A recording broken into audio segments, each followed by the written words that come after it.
going to be included. That is going to be obtained in high level design, which is present here, dear students.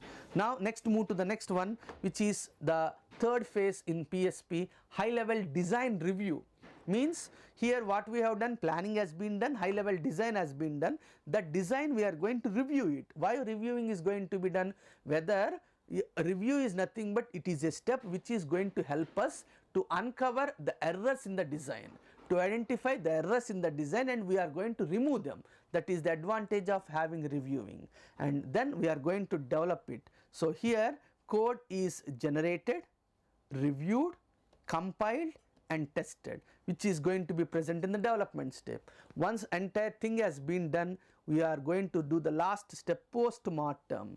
What is mortem? As I mentioned, we need to have from ineffectiveness to effectiveness. So here by using the above measures or the phases, which makes the product as effective product, which is going to be determined, which improve the effectiveness, so that the quality of the product is going to be increased when we are going to follow this step, which is called as the personal software process model. So here the advantage which are going to be present is, it might not be widely adopted throughout the industry. It is one of the disadvantage. The level of commitment is very good, and training is relatively lengthy, and the cost is very high. Level of measurement is difficult for many software people. These are some of the disadvantages which are going to be helped in the personal software process model. To overcome that, we have introduced the next model, which is called as a team software process model. Now team means it is a self-directed team. What do you mean by self-directed? They are going to work as a team for producing high quality software. He has mentioned some points. What are those points?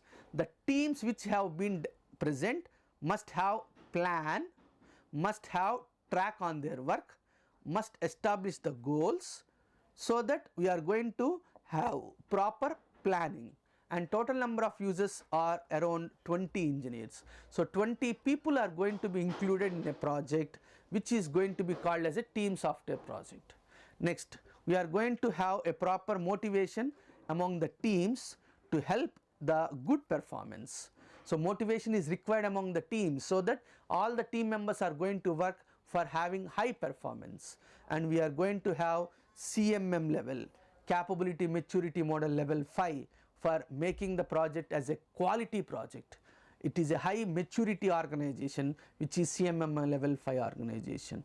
So these are the points which are present in the team software process, where we are going to work as a team and having some goals, and having a team of minimum 20 members in a team, and having a standard level which is going to be helpful for the project. So we have seen till now team software process and personal software process. Now let us see what do you mean by product and process, dear students.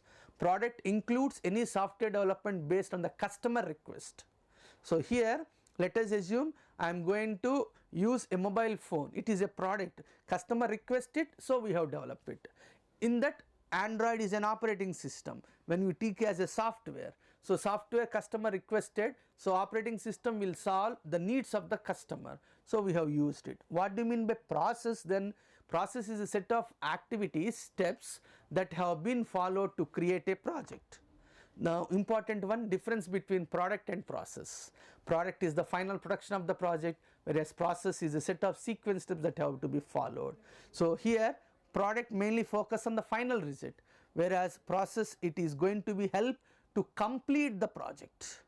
Product, it gives some guidelines. Process consistently follow the guidelines to complete the product. Product is a short term, whereas process is a long term. And the main goal of a product is to work successfully. The main goal of the process is to make the quality of the project. So these are the main advantages, disadvantages, and the differences between process and project. So these are the self-assessment question in this session, dear students. What is PSP? What is TSP? Difference between PSP and TSP? How quality has been improved? Difference between project and product and process. And as I mentioned, differences we have seen. Now let us move to the last session, the session that is present, the 6th session of CO1, dear students. So here in this, as I mentioned, it is the last session in CO1, session 6, and the course name Adaptive Software Engineering, course code 22CS2119R. My name is K.V.D. Kiran, Dr. K.V.D. Kiran, working as professor in Department of CSC Honors. Now let us see the last topic, which is called as the software reverse engineering. The objectives here, you are going to see what do you mean by software re-engineering and what do you mean by reverse engineering. What are the steps that are present for software reverse engineering? What are the differences between forward and reverse engineering? In this, dear students, you are going to have two main questions. What are the steps for software reverse engineering? Difference between forward and reverse engineering. These are the one of the two important concepts which you need to learn for this particular session. So at the end of this session, the students is going to learn what do you mean by re-engineering, reverse engineering, what are the steps for the software reverse engineering. Now before going to the reverse engineering, first let us see, dear students, what is re-engineering. Why? Because in the re-engineering we have different steps. Among them, reverse engineering is one of the crucial steps. So for that we have given some basic introduction, that is re-engineering. Re-engineering, it is a process which you have seen for the development of a software. Why that is, what is the advantage of having a process is to improve maintainability, to improve quality of a software. So when we need to update the software, what we are going to do without impacting the present functionality, we require software re-engineering. So here, for example, dear students, I have purchased a mobile phone. In that, let us assume for the time being I am using Android OS version 1, let us assume. Now in the market, Android version 2 has been released. So what we are going to do, version 2, it is going to ask to update it. Am I correct? When we update, what it is going to have? It is going to have version 1 plus version 2. It does not remove version 1. It is having version 1 plus additional features of version 2. That is what the updation, re-engineering is. So here, when we have update the software, what is going to be happen is, without modifying the present functionality, we are going to update the software, which is called as software re-engineering, dear students. So here we are going to make version 1 as a legacy software, means older version software. We need to have latest softwares into our mobile, which is presently available in the market. So updating is one of the crucial feature which we need to take care. When we are not updating properly, it will be a problem to the users. So it will be a problem to the customers, which makes that updation fail. So Unix, initially it has been developed in assembly language. Later it has been re-engineered and developed in C.